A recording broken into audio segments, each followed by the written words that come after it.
Assalamualaikum warahmatullahi wabarakatuh. Selamat pagi, selamat siang, selamat sore, selamat malam sobiar semuanya. Kembali lagi di channel The Ambyar, channel edukasi dan entertainment dari MTS Yudhid Sibian, Madrasahnya Manusia. Nah, ngomong-ngomong nih sobiar ya, kemarin Ulfa nemu sebuah organisasi yang punya visi bagus banget. Visinya itu mewujudkan kehidupan masyarakat yang adil dan menjunjung tinggi nilai-nilai kemanusiaan yang berfokus pada keadilan hak reproduksi dan penghapusan kekerasan seksual, yaitu organisasi Ummah Ramah. Nah, kebetulan banget di sobiar, The Ambyar kedatangan tamu spesial, tapi bukan martabak ya. Udahlah skip. Kita kali ini kedatangan founder Ummah Ramah. Siapakah dia? Ini dia, Pak Abdul Rashid. Tepuk tangan dulu. Selamat datang Pak Abdul. Iya, selamat datang. Makasih lo udah mau hadir di sini Pak. Iya. Apa kabar hari ini Pak? Baik. Alhamdulillah. Aman Pak jalan ke sini Pak? Aman walaupun jalan lagi ini banyak lubangnya ya. Gak nyasar kan Pak? Enggak. Alhamdulillah. Oh iya Pak, barangkali ada yang belum kenal Bapak nih para sobiar, boleh dong Bapak kenalan dulu para sobiarnya. Ya, perkenalkan nama saya Abdul Rashid. Saya pendiri Ummah Ramah. Ummah Ramah seperti yang sudah dijelaskan tadi, fokusnya di penghapusan kekerasan seksual yang jalan masuknya itu dari pemberian pendidikan tentang kesehatan reproduksi ya. Oke Pak, Bapak sebelumnya nih biasa dipanggil apa sih Pak? Pak Abdul atau Pak Rashid? Apa ada nama keren yang lainnya? Jangan manggil Pak ya, udah tua banget ya. Jadi manggilnya apa nih? Rashid ya, Rashid. Masa? Jangan. Iya. Kak Rashid aja. Iya boleh. Boleh kan? Yaudah. Nah, Ulfa boleh nanya nggak sih Kak? Kakak yang menggawangi Ummah Ramah kan, sebenarnya Ummah Ramah itu apa sih? Apakah sebuah organisasi atau sebuah LSM atau yayasan, Kak? Jadi awalnya Ummah Ramah ini kan komunitas ya Mbak. Komunitas. Awalnya kita dari tahun 2018 kita itu sering memberikan pendidikan kesehatan reproduksi ke teman-teman mahasiswa, teman-teman SMA, SMP, sampai ke teman-teman anak-anak SD. Termasuk ibu-ibu di kampung-kampung. Jadi sebenarnya yang awalnya aktif itu istri saya, namanya Asih Dewati. Dia aktif kemana-mana itu memberikan pendidikan itu. Awalnya seperti itu, kemudian lambat laun ada yang ikut, kemudian turut jadi pegiat, maka sedikit demi sedikit itu jadi banyak orang. Sekarang udah 9 orang ya yang ikut bersama kita. Sejarahnya panjang lah. Kalau boleh tahu Pak Kalau boleh tahu Kak, tujuan atau visi utama Ummah Ramah itu apa sih Kak? Ya jadi kita kan ingin kehidupan masyarakat kita itu penuh dengan nilai-nilai kemanusiaan, keadilan. Nah waktu kita keliling-keliling memberikan informasi, memberikan pendidikan tentang kesehatan reproduksi itu, ada masalah real di masyarakat kita, itu keluhan-keluhan dari masyarakat itu muncul. Salah satu yang sering muncul itu sering terjadi pelecehan dan kekerasan seksual. Nah itu muncul begitu kita ngasih informasi, ngasih pendidikan tentang kesehatan reproduksi, itu ibu-ibu, kemudian anak-anak SMA, SMP, kemudian anak-anak pondok juga, kemudian anak-anak kampus itu selesai acara dia cerita, oh ya Kak, saya pernah ngalamin ini loh. Saya pernah ngalamin ini loh. Jadi cerita sendirinya apa dengan dirinya? Jadi begitu ada masalah di masyarakat, kemudian kita berpikir, loh ini kan masalah real gitu ya, masalah nyata di masyarakat. Kita bisa lakukan apa gitu. Maka dari itu kemudian saya sama istri kemudian ngomong, ini kita harus buat sebuah wadah, buat sebuah komunitas di mana anak-anak muda itu bisa bergerak nanti untuk memberikan wawasan, untuk mengubah kesadaran masyarakat agar masyarakat semakin aware, semakin peduli dengan isu ini ya.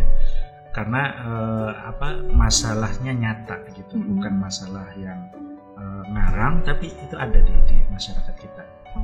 Gitu ya Kak. Nah, tadi kan tentang hak-hak itu ya, reproduksi gitu ya Kak, penghapusan kekerasan seksual gitu ya Kak.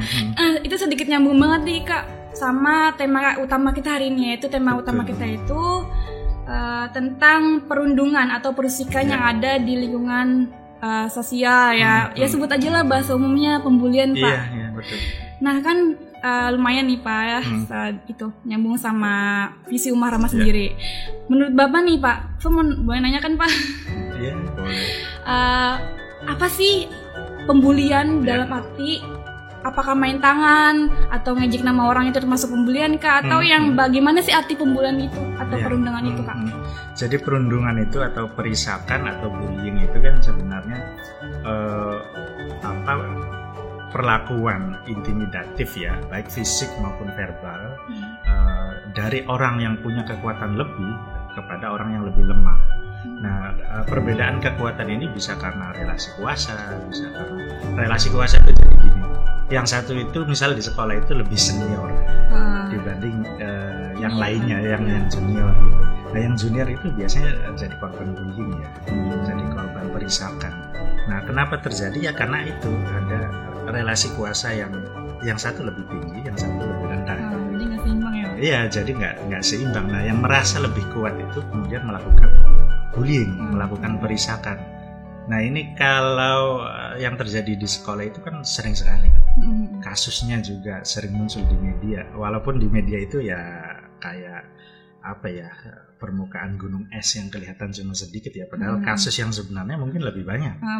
Banyak banget. Mungkin kita nganggap ya cuma bully aja kayak gitu kan. Nganggapnya enteng padahal akibatnya sangat buruk. Sangat buruk. Kadang kita nggak melakukan kekerasan fisik kok, nggak mukul kok. Saya kan hanya ngatain aja. Iya, itu termasuk pembulian Kak? Itu termasuk pembulian. Misalkan kita nyebut teman kita dengan kejelekan fisiknya misalnya. Terus menerus seperti itu, lama kelamaan ini yang dibully ini akan mengalami rasa tidak percaya diri yang akut gitu. Dan ini bahaya banget. Bayangin ada orang atau ada anak, dia tidak mempercayai diri sendiri. Parah banget. Jadi dia mau melakukan apapun nanti akan salah atau merasa salah atau tidak yakin bisa melakukan itu. Nah, ini kan masa depannya jadi pertaruhan. Nah, ini yang beratnya itu, bullying itu seperti itu. Apalagi kalau bullyingnya itu kekerasan seksual. Ini lebih parah menurut saya, 2-3 kali lebih parah. Karena itu menyangkut seksual seseorang yang di masyarakat kita itu masih tabu untuk membicarakan ini. Jadi istilahnya itu penderitaan orang yang dibully itu jadi penderitaan dia sendiri, yang orang lain itu nggak paham. Itu kan bahaya banget kan, disimpan sendiri. Makanya kasus-kasus bully itu sering jadi bunuh diri, sering jadi murung, sering jadi mengurung diri sendiri, dan ini bahaya banget. Di luar kelihatan ini nggak ada masalah sama sekali. Misalkan di sekolah, udah selesai kayak gitu, udah damai. Tapi siapa yang tahu, ya kan, kayak gitu kan. Nah, ini yang rumitnya. Nah, kita juga sebagai orang yang ada di lingkungan ini punya andil terhadap bullying. Contohnya kayak gini, saat ada peristiwa bullying, kemudian masyarakat kita diam atau lingkungan kita diam, nggak berani gitu ya Pak ya? Nggak berani untuk, nggak tahu, nggak berani ataukah kebingungan juga. Jadi istilahnya di kita itu ada bystander. Bystander itu jadi orang yang diam, kemudian bingung ini tanggung jawab siapa. Ya kan, saat ada peristiwa bullying, ini seharusnya yang bisa melakukan tindakan itu siapa, yang bisa mengingatkan itu siapa. Jadi kayak jadi bystander tuh kayak gini contohnya. Ada kecelakaan di jalan raya,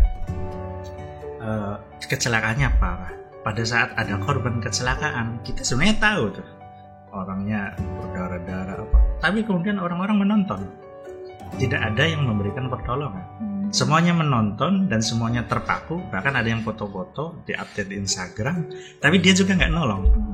Jadi dia menganggap bahwa harusnya orang lain yang menolong dia sendiri diam gitu. Nah, peristiwa bullying itu jika kita ibaratkan bystander seperti itu, misalkan ada bullying, kemudian kita sebagai orang yang misalkan di sekolah A ya, kita tahu bahwa ada teman kita yang dibully, tapi kemudian kita merasa tidak bertanggung jawab. Itu mah bukan teman saya, ya kan? Nggak mau ikut-ikutan, saya nggak mau dong masuk ke dalam masalahnya dia. Nah itu kita sebagai bystander.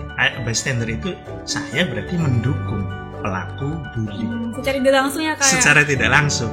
Dan ini jadi masalah yang cukup serius menurut saya. Jadi bukan bullying itu bukan masalah satu orang yang melakukan dengan satu orang yang jadi korban, bukan. Ini semuanya ikut andil nih, patungan lah. Semuanya patungan dan semua bertanggung jawab. Jadi itu tadi juga ada dampak yang diterima oleh korbannya, ada secara baik secara mental ataupun psikis ya. Betul. Di Umarama itu pernah teman kita itu ada yang bahkan mendapat kekerasan, kebetulan tidak di sekolah ya, yang di sekolah ada, yang di kampus ada. Tapi saya cerita ada yang sampai kekerasan yang dilakukan oleh kakaknya. Nah dalam konteks ini pun sebenarnya sama, karena relasi kakak dengan adik kan ada yang lebih tinggi dan ada yang lebih rendah. Dan traumanya sampai hari ini. Padahal peristiwa itu sejak dia umur 10 tahun. Dan sekarang dia udah di kampus dan sampai sekarang nggak bisa lupa peristiwa itu. Itu buat kakak-kakak tolong ya. Enggak, canda kakakku. Jadi Bapak pernah nggak sih punya pengalaman atau Bapak menjadi korbannya sendiri atau pernah dengar dari orang yang jadi Bapak kakak, maksudnya kakak ya, kakak dampingin korbannya gitu? Ya itu tadi yang saya ceritakan tadi, itu teman saya sendiri, dan saya juga pernah mengalami itu. Dan sekarang relatif saya sudah bisa istilahnya move on ya, karena cara untuk bangkit itu dengan memaknai peristiwa yang lalu itu. Jadi kayak teman saya ini yang belum selesai, kenapa dia terus teringat terus? Karena sebenarnya dia menginginkan kakaknya itu minta maaf, kayak gitu kan? Tapi kakaknya nggak peka gitu. Ya nggak peka, dia juga nggak berani untuk ngomong. Jadi masing-masing saling terpaku sama kondisi yang beku kayak gitu kan. Sebenarnya bisa saja dia ngomong, cerita ke kakaknya dari hati ke hati. Kalau di Umarama itu kita percaya bahwa tidak ada iblis ya, tidak ada setan, tidak ada orang yang sepenuhnya buruk, itu nggak ada. Karena manusia itu asalnya baik.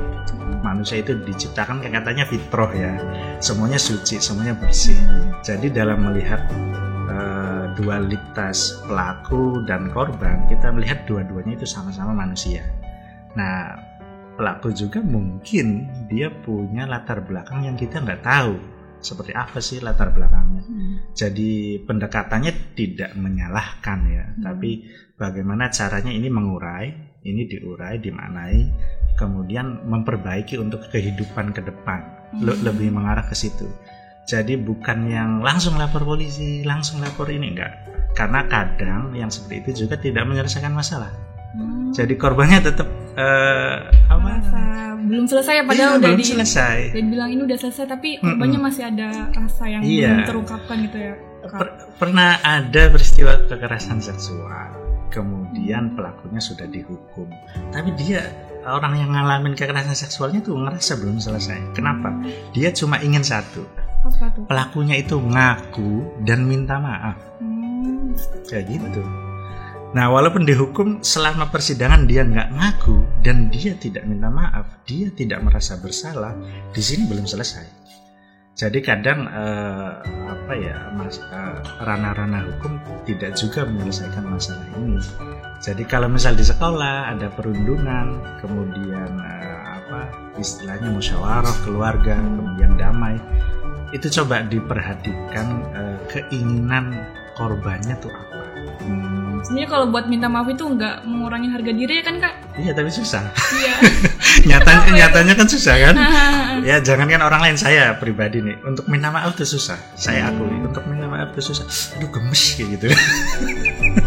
Ya tapi ini jadi pembelajaran kita semua ya, bahwa untuk menyelesaikan masalah ini ya kita harus dadanya harus lebar gitu, harus lapang.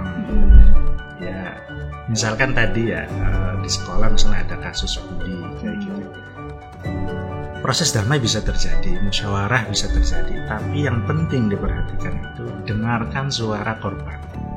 dengarkan suara anak yang mengalami bully, dengarkan suaranya dia, pengennya apa, biar ini selesai. Pernah ada satu kasus juga, ini di pesantren, ada santri laki-laki, saya nggak usah sebut pesantrennya ya, ceritanya saja saya sebutkan. Ada santri laki-laki, kemudian ini kekerasan seksual. Dia pulang ke rumahnya itu dalam kondisi, ini terserah nanti di sensor atau di apa, alat kelaminnya itu bengkak, membiru, santri laki-laki. Nah setelah ditanya sama orang tuanya, ini kamu kenapa begini? Nah anak santri laki-laki ini cerita, waktu di pondok saya sering itu digojlogin sama teman-temannya. Jadi kayak main apa ya, dicempet-cempetin, bahasa Indonesianya apa ya? Pokoknya dibuat permainan sama anaknya itu, kayak ditumpuk-tumpuk kayak gitu, dan alat kelaminnya itu kena. Nah sampai dirawat di rumah sakit. Pada saat dia kritis, permintaan anak ini, santri ini cuma satu. Apa tuh? Dia pengen ketemu teman-temannya. Terus gimana Kak lanjutannya? Ya itu begitu begitu pengen ketemu, ya awalnya orang tuanya ingin menuntut pondok, tapi anaknya kan nggak ingin.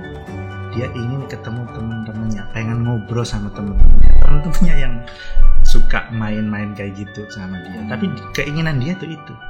Nah setelah ketemu dengan teman-temannya, ya dia sudah meninggal. Belum kesampaiannya. Terakhir sudah ketemu. Jadi apa ya? Jadi kemudian orang tuanya itu kemudian tidak melanjutkan tuntutan ke pondoknya, karena orang tua ini ngerasa ini berarti yang diinginkan sama anaknya begitu. Jadi dia ingin terakhir kali itu ngobrol dari hati ke hati dengan teman-temannya. Dan kita harus hormati ya, maksudnya keinginan anak ini harus kita hormati. Begitupun jika ada kasus lain, misalnya bullying. Misalkan ada teman di sekolah itu yang sering dikata-katain, wah kamu pau, atau kamu apa ya, sorry kalau kata-katanya agak kasar, atau kamu on, atau kamu apa. Cara menyelesaikannya ya, suara anak ini harus didengar. Kamu gimana sih saat diomong kayak gitu, kayak gitu. Dan di Umarama juga ada, itu ada teman kita yang kalau presentasi itu nggak bisa ngomong. Kalau presentasi nih, nggak bisa ngomong, nggak keluar kata-kata itu. Padahal menurut dia udah baca bukunya bolak-balik 5-6 kali. Tapi begitu presentasi, nggak keluar kata-katanya. Kenapa tuh Pak? Nah, itu kita juga awalnya nggak tahu. Ini kenapa? Waktu itu kita lagi uji coba modul kekerasan seksual. Dan dia salah satu presenternya yang mempresentasikan modul itu ya. Itu nggak keluar kata-kata, saya juga heran. Tapi kalau nggak presentasi, saya ngobrol, ini anak ini udah nguasain nih modulnya nih. Tapi begitu presentasi, kita uji coba, cuma 3 orang 4 orang yang menyaksikan, itu nggak keluar sampai kita paksa-paksa nangis, tiba-tiba nangis. Ini kenapa? Terus dia akhirnya cerita, dari kecil ternyata dia itu diomong-omong sama orang tuanya. Kamu itu on sama orang tuanya sendiri. Jadi di dalam alam bawah sadarnya, di dalam jiwanya itu tidak ada rasa kepercayaan diri bahwa dia itu bisa, karena orang tuanya sendiri ngomong dia itu on. Satu kata loh, on. Dan itu terus diulang-ulang. Jadi apa tertanam di jiwa dia itu bahwa dia nggak bisa. Itu kan hancurnya rasa percaya diri. Bahaya bully itu di situ. Misalkan saya diomong pesek, itu seumur hidup saya akan terkena rasa tidak percaya diri bahwa saya itu cakep. Soalnya pesek sih. Begitu orang ngomong pesek sekali, terus diulang, selamanya saya tidak akan merasa cakep. Nah, gimana bisa menyelesaikan ini? Nah, itu yang menjadi masalah. Jangan-jangan kita semua juga jadi korban bully yang kita nggak sadar sebenarnya. Kita merasakan itu. Kita merasa tidak percaya diri, punya tubuh, punya pikiran, punya pemikiran, punya ide, punya gagasan. Kita jadi nggak percaya diri. jangan-jangan nanti kayak gitu kan. Ada kayak Iya, itu ya Kak, iya. kalau mau apapun. Jadi bagaimana bangsa Indonesia mau maju jika anak-anak mudanya, anak-anak di sekolah kita kemudian jadi korban bully yang dia lalu nggak percaya sama kemampuan dia sendiri. Ya, ini tema berat ya. Berat banget. Nah, kalau Umar Rahma itu pernah nggak sih Kak dampingin atau itu cara itunya tuh gimana? Mau tahu dong apa? Ya, jadi Umar Rahma kan spesifik di teman-teman yang ngalamin kekerasan seksual ya. Jadi kita ya kalau pengalaman ya kita hampir tiap hari, hampir tiap minggu kita selalu mendampingi. Istilah kita itu sebenarnya menemani. Jadi kita itu tugasnya atau kita fungsinya itu teman-teman di Umar Rahma itu menemani. Jadi kita bukan konselor, kita bukan psikiater, kita bukan psikolog, bukan. Tapi dalam menyembuhkan trauma itu kadang orang itu bukan kadang ya. Jadi gini, kita ini dari awal percaya semua manusia itu sudah diberikan potensi sama Allah itu full, semua kemampuan itu kita punya dan semua orang itu bisa, termasuk kemampuan untuk bangkit dari trauma itu sudah ada sebenarnya. Untuk bangkit dari situasi terpuruk itu bisa. Tapi kadang rasa tidak percaya diri itu menghalangi potensi itu untuk muncul. Iya, jadi tembok. Jadi kita itu menemani orang-orang ini, menemani untuk dia menemukan jalannya kembali. Jadi menemani bagaimana dia bisa mengurai, memaknai ulang peristiwa yang buruk itu, kemudian dia bisa melanjutkan hidup lagi. Dan itu enggak mudah, enggak sekali, 2 kali, enggak setahun, 2 tahun. Jadi kita terus bergerak. Kalau ditanya berapa orang, kita enggak pikir kuantitas ya, enggak pikir jumlah. Tapi berapa teman kita, berapa saudara kita, berapa orang di lingkungan terdekat kita yang bisa kita temani. Jadi kita lebih ke situ sih Mbak. Jadi kalau kita dikiranya advokasi dalam hukum, kita juga enggak. Kadang ya itu tadi ya saya ceritakan di awal, advokasi hukum juga kadang menghilangkan substansi masalah yang pengen dihadapi itu apa. Jadi kayak apa ya, dalam bahasa gampangnya gini, kita nemenin orang curhat kemudian menemukan solusi bersama. Jadi yang bisa menemukan jalan untuk sembuh itu bukan tim dari Umar Rahma, bukan, orangnya sendiri. Iya. Jadi Umar Rahma ini mendorong ya Kak, menemani saja, menemani gitu, maksudnya beri semangat buat dianya biar bisa. Iya, kadang kan kayak kadang kita dapat trauma kan nggak ngerti. Kadang kita dapat trauma kan tidak paham bagaimana cara saya untuk untuk bisa melanjutkan itu. Kayak yang teman kita yang sering dibilang sama orang tuanya itu, ya salah satu caranya dia harus bisa mulai bicara tentang awal ini kepada orang tuanya dan mengatakan bahwa saya sampai hari ini itu masih ada tatapan di pikiran saya yang dulu bapak omong ke saya. Itu harus dimulai kayak gitu. Tapi untuk mulai itu kan nggak gampang kan? Nggak gampang, makanya kita temani terus. Kita temani sampai dia menemukan keberanian dia. Kalau sudah ketemu itu pasti nanti. Jadi itu bukan penemuannya kita, bukan, tapi dia sendiri yang menemukan titik itu tuh harus dia sendiri. Gimana kalau misalkan kita seolah-olah kita sendiri yang bisa, kita yang pintar, kemudian kita mengajari, itu bukan kayak gitu. Nanti yang ada itu cuma sementara. Tapi kalau dia sudah menemukan jalannya sendiri, dia nanti bisa mandiri. Dan kami yakin semua orang itu bisa kayak gitu. Semua orang, semua anak itu bisa bangkit dari itu. Walaupun ya untuk kata sembuh 100% itu yang nggak ada juga sih.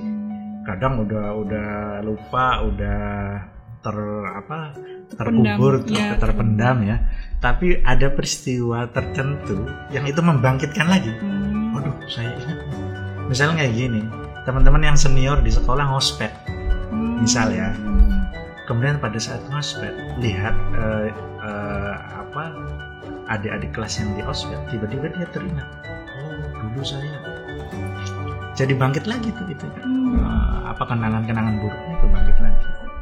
Jadi ya harus terus menerus, ada naik turunnya, dan yang namanya sembuh itu bukan kayak sembuh 100% enggak, tapi pada saat dia sudah bisa memaknai itu dia bisa jalan sendiri nanti untuk bangkit itu gimana caranya, kayak gitu. Oke gitu. Kayaknya udah lama nih Kak kita ngobrol-ngobrol gini, sharing gini. Aduh. Ya udahlah, sepertinya harus diakhirin di sini aja ya Kak. Ya, makasih udah sempetin waktunya hadir di sini. Kapan-kapan boleh lagi nih Kak. Ya, kalau teman-teman ada juga yang punya masalah itu ya boleh nanti main ke Uma Ramah. Gimana tuh Kak alamatnya? Di Perumahan Linggahara di Bypass. Nanti catat guys. Nanti kontak-kontakan aja deh. Oke siap. Ya, nah sebelum sini Kak boleh nggak sih kita minta statement-statement gitu ya? Sebenarnya promosi sih Kak. Jadi kan sekarang lagi pada musim PPDB nih Kak. Ya. Apa sih pendapat Kakak tentang MTS Sibian? Saya dulu itu sekolah di madrasah. Oh berarti? Iya jadi begitu mendengar MTS Hidayatus Sibian, itu saya jadi teringat, oh iya di MTS saya belajar banyak hal, bukan hanya pelajaran umum, tapi juga pelajaran agama lebih banyak. Dan saya jadi lebih mengerti materi-materi keagamaan. Jadi itu kelebihan madrasah ya, makanya begitu. Ayo bikin podcast di MTS. Wah, dulu saya nggak ada podcast, ini keren sekali gitu. Makanya di MTS Hidayatus Sibian ada wadah ya untuk mengaktualisasikan ya. Tadi juga waktu datang sini, iya ya, keren. Saya juga nggak bisa nih. Saya datang ke sini pengen belajar juga. Podcast itu gimana sih cara mengoperasikan? Ternyata saya belajar dari teman-teman madrasah. Lo boleh nggak sih Pak Ulfa nanti bilang MTS itu Sibian madrasahnya manusia gitu? Ya, boleh. Ya, 1, 2, 3 MTS itu Sibian madrasahnya manusia. Yeay. Nah, makasih buat para sobiar yang udah setia nonton channel ini. Makasih juga untuk kru Damjar di balik layar, yang kerja keras di balik layar. Jangan lupa kepoin sama Uma Ramah. Bisa di mana nih kepoinnya? Bisa di website, bisa di IG, bisa di Facebook. Websitenya apa namanya Kak? umarama.org. Kalau di IG-nya @umarama. @umarama. Satu lagi Facebook sama Uma Ramah. Nah, kepoin dah tuh guys, follow Facebooknya dan kepoin websitenya. Oke. Nah, makasih udah nonton dan dengerin podcast ini. Jangan lupa follow kami di Facebook The Ambyar dan di IG The Ambyar _official dan di TikTok The Ambyar _R ya official. Jangan lupa like, comment, dan subscribe. Jangan lupa nyalain loncengnya dan sampai jumpa di video lainnya.